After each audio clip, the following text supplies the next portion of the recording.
markup extension and take a look at it. This is 1 hour or 75 minutes?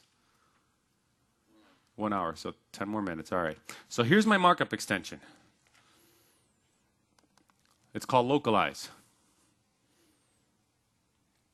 And it inherits from the markup extension base class. The reason that I had to fully qualify this class is because I was an idiot and I actually called the view markup extension and it caused a naming conflict. So that's why I had to fully qualify it. But as you can see, it's good to see, so you can see that it goes through the markup namespace, okay?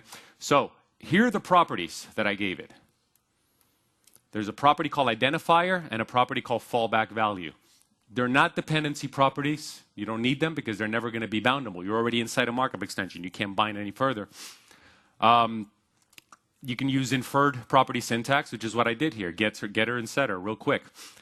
Whatever the default property is going to be. So the one that you don't want to have to put the property name, similar to the path in a binding. That gets decorated with a constructor argument.